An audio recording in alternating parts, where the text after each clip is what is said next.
Hi, this is Professor Stugard, and in this video we're going to talk about some of the basics of RStudio. So our goals for this particular lecture, we want to understand how RStudio is organized, right? When I open up RStudio, what's it going to look like? I want to make sure that I understand that when I am in RStudio, what's the difference between my editor and my console? And then I also want to know what the basics of my R Markdown file are going to be and how to properly name objects in the programming language R. So let's jump right in and take a look at what RStudio looks like. So if you were to open RStudio, this is typically what it would look like. And it's going to be separated into basically 4 quadrants. Now, the color I added in there myself. Again, we basically are going to have these 4 different boxes. So let's take a look one by one at what each of these boxes is really going to mean and to help us understand. So first of all, the top left corner is our editor. All right, and so this is our R Markdown file. This is where all of our reproducible code is going to go. Anything that we want to save, anything that we want to be reproducible, anything that we want to share with someone else, that's where our code has to go. We have to make sure that it goes up there in our editor where we are editing our R Markdown file. And again, our R Markdown file is going to be the final product, really, of all of our projects. Now, if you just open RStudio for the first time, that might be blank. You haven't started a project yet. You haven't opened a project yet. So this might not even exist. You might not have this first quadrant until you actually open it or create it or start a new project. On the left-hand side below there, and again, if you don't have an R Markdown file open, this is going to take up the entire left side, and this is your console. So your console, this is where RStudio is going to track every command that you run, whether you're compiling in your R Markdown file or you're just typing commands. And it's really nice because the console works without having to compile the entire R Markdown file. So when you do something in R Markdown and you want to run it, typically you're going to run through the whole reproducible code that you created, and you don't necessarily want to do that because you're going to be testing. You're going to see, does this work? Does this work? Should I try this? Maybe this is going to give me better results. And the console is really where we're going to do that. That's where we're going to do kind of our testing. We're going to be playing around in R. We're going to be looking at our data sets, creating our visualizations, and we're going to do all that in the console. And then when we're happy with what we've done, that's when we want to move it back into our R Markdown file. So that's the left-hand side of the screen. The right-hand side of the screen, in the top right, this is your environment. So this is where you're going to be able to see what RStudio is actually able to work with at the time. So you'll see your data sets up there. You'll see any variables you've stored, basically anything that the computer has already stored in memory that you're going to be able to pull out and work with in your code. So again, data sets, variables, those sorts of things. And the bottom right corner then is kind of your catch-all. So it's going to show you the files that you're able to work with. So again, your R Markdown files, or if you imported a CSV, or any plots you might have saved type of thing. Any files are going to be stored down there. Also, when you create your visualizations or your plots, you'll see that there's a tab for that as well. Any help features. And so the nice part about R is that you can definitely ask for help when it comes to the R files, and the help functions will appear down there too. So the editor versus the console. So this is really the most important distinction that we want to make sure we're very, very careful about, and that's going to be to make sure that we know that our console and our environment are actually separate from the Markdown. Remember, Markdown is where we keep all of our reproducible code, right? All of our reproducible code has to go in Markdown, but that doesn't mean that everything goes there, right? We're going to be trying things out in the console. We're going to have other things in our environment. We need to make sure that that's included in our Markdown file if we want it to be part of our final report, if we want it to be part of our final project, right? And that can be a little frustrating sometimes because you'll do all this great work in the console, and unless we remember to bring it back up into the editor, well, it might be gone. Now, the nice part is, as we start off in this course, I am going to give you most of the Markdown file completed, and then you'll just have to kind of fill in little bits. And then as the semester progresses, you're going to be creating more and more from scratch until our final project is all on your own, from beginning to end. Now, the console, why it works there, like I said, it's a much quicker way to run our code. We can clean up data, we can test graphics without having to compile everything in an entire Markdown file. So the key concept to remember here is that the console is for testing our code, and that the editor is for preserving our code. And again, they both have their important uses.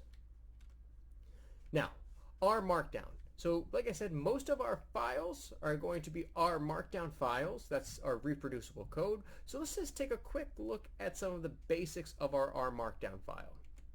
So again, here's our Markdown, right, in my editor in that top left corner. So let's expand that here and take a closer look. So the first thing you're going to notice is it always starts with our header. And our header is going to have the title of our project, our author's name, the date, and the nice part is you can either type in a specific date of when you did this, or you can just have the date appear every time you basically compile or knit it all together. And then the output. So that's a nice part too about using RStudio, is that you can output it as an HTML document, which basically means it's going to output as a web page, or you can output it as a PDF file. And again, that's really useful for creating our reports and those sorts of things. So again, our header is always going to have those things: our title, our author, our date, and the output that we want our editor to basically output the Markdown file as. And that's always going to be separated from the rest of our code by 3 hyphens on the top and on the bottom. All right, and so you're going to notice this pattern of 3 basically chunking our code in our editor for us. So again, that is the header that we want to make sure that is always kind of separated from the rest. Now, the nice part about the editor too is that when I do an R Markdown file, I can just type regularly. I can type a report as if I was typing a report for any other class. It's really convenient. I can just type words. And when I compile this, these words are going to pop up either, again, on my HTML output, which is a web page, or my PDF that I output as well. When I run this, it's going to literally run with the words, "I am a sports fan who is interested in how many points," and so on and so forth, right? And so again, you can literally just type words like a regular report. Now, you do have to be careful because, again, this is not Microsoft Word. So if you do want to add emphasis, you need to know how to do that. So again, there's a whole separate link I'm sending you in your homework about the R Markdown basics and how to add different types of emphasis. But we can absolutely make the code bigger, which is using like the hashtag, I guess, in front, or the number sign. That will definitely make things bigger. And the nice part is when we do things like this and add our emphasis, the R Markdown file will change the color and make it different, make it blue so that we know that there is some emphasis added. We can also put, we can make it italics or bold, and again, all the details are in those R Markdown files, but again, we can add all this emphasis to our actual text in our file.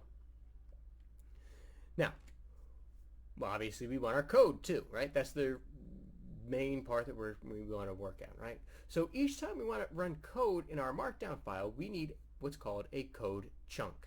We chunk our code separately from the rest of our words and typing and type things. So when we have our code chunk, we're actually running our code in the programming language R.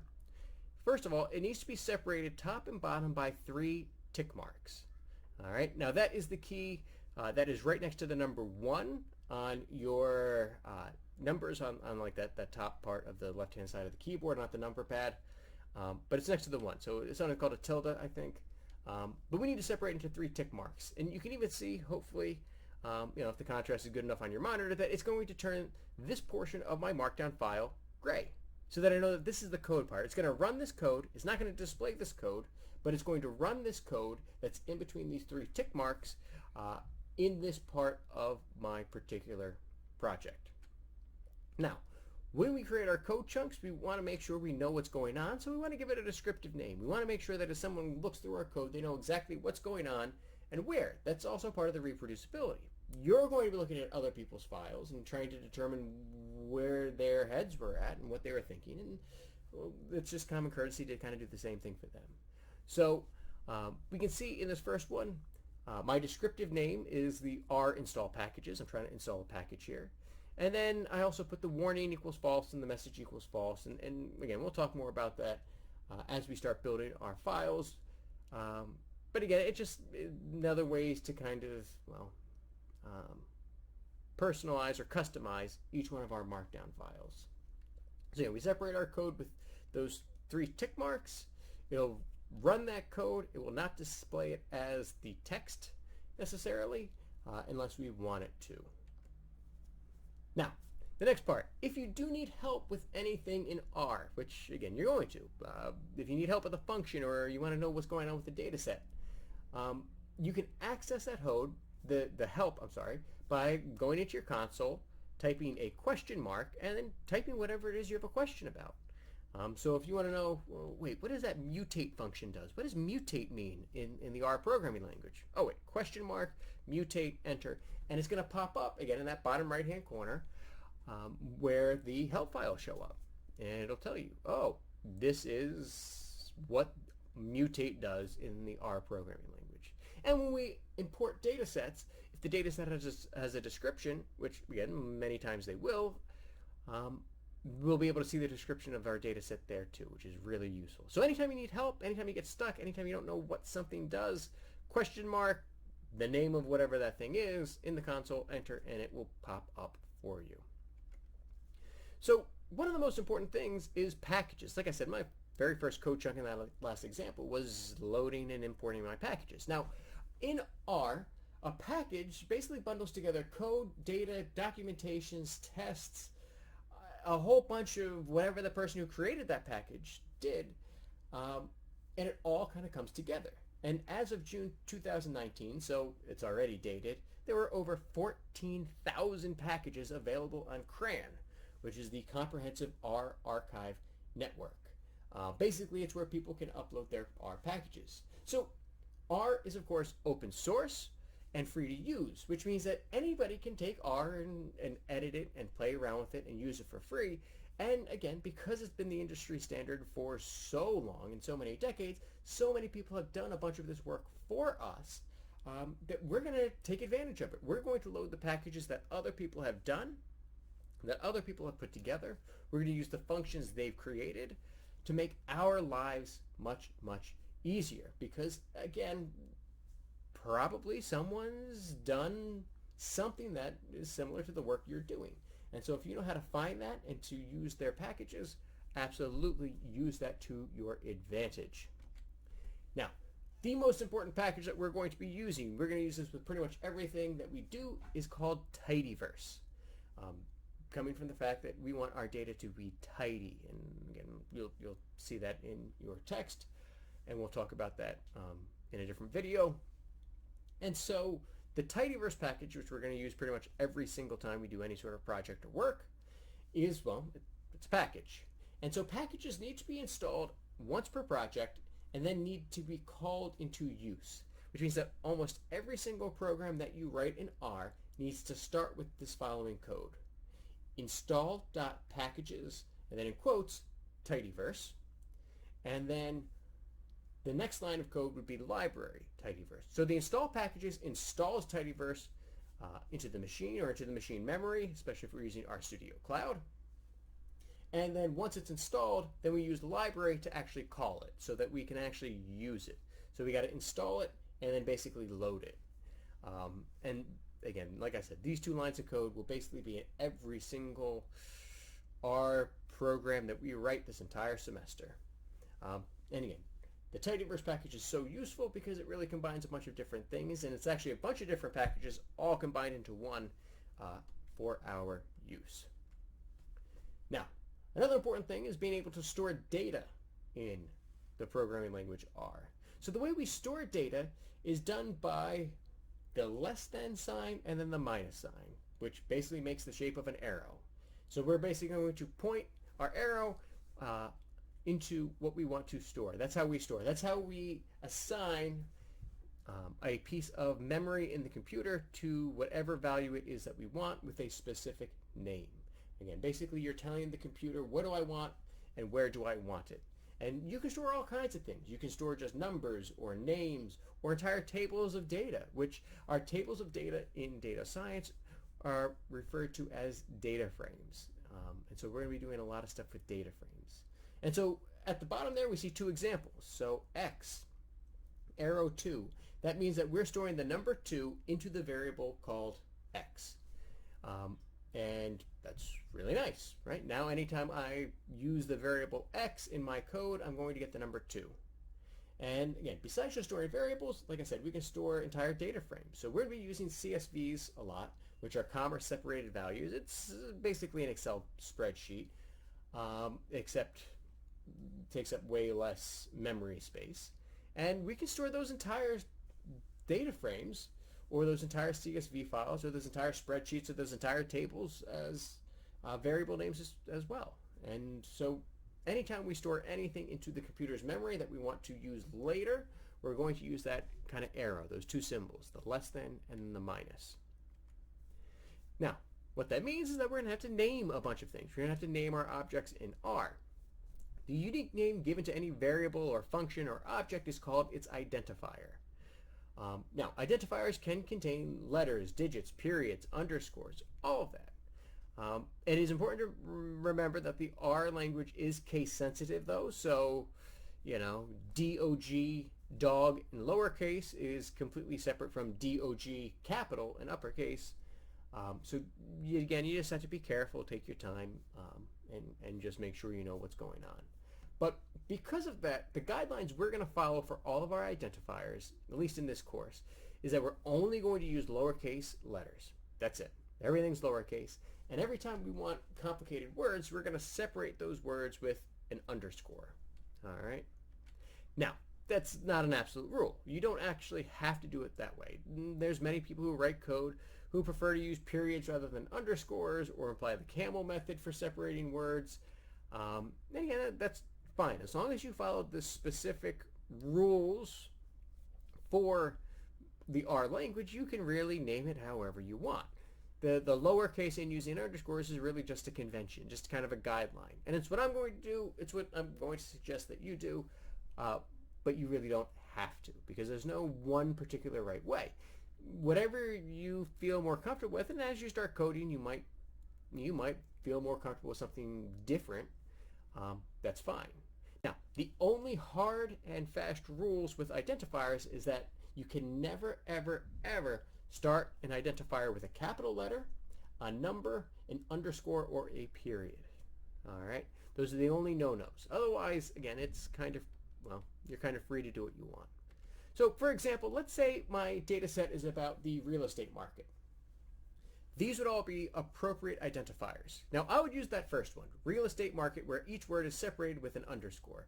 That's the convention I prefer. That's the guidelines that I kind of prefer. That's what I'm going to be using. But there's some people who prefer using the periods. Real estate market and everything separated by a period.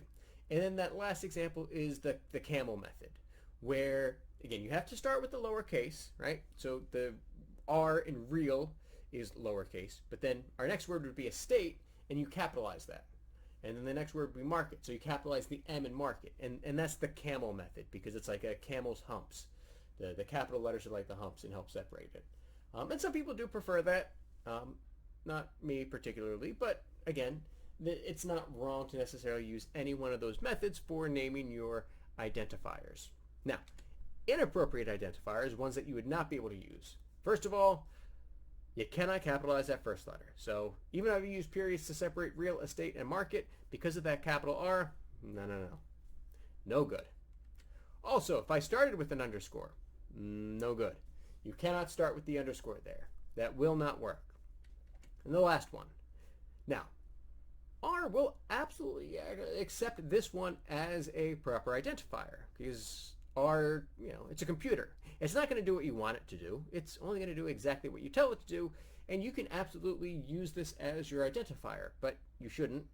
This is just bad, I'm not even sure what the word would be, but bad form. Because with it all lowercase, I don't know, what is that? The stat m arc et?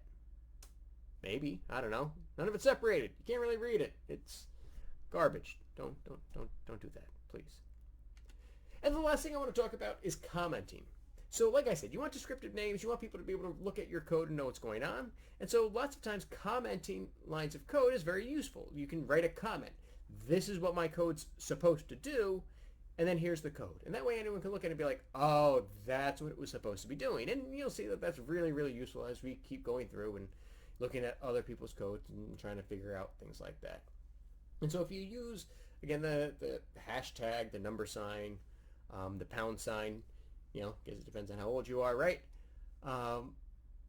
That means that the R programming language knows to ignore that line of code. So if I write the line of code like below with the number sign, this finds the average of 2, 4, and 10. It's going to ignore that. It's not going to run that. It's not going to display that.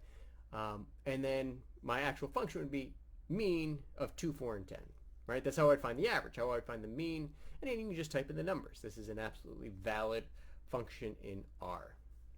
All right, so the conclusion. Can we answer the following questions after watching my video? So first of all, how is the RStudio interface organized, right? We have those 4 quadrants. What do each of those 4 quadrants stand for? Which one is where, and what do they tell me? Number 2, what is the difference between the editor and the console? When do I use the editor? When do I use the console? What's the difference? And what's the value in each one? And then the last question, how do I properly name my new objects? What can I do? What can't I do? And what's a good convention to stick with? All right. So that does it for this video. And as always, take care.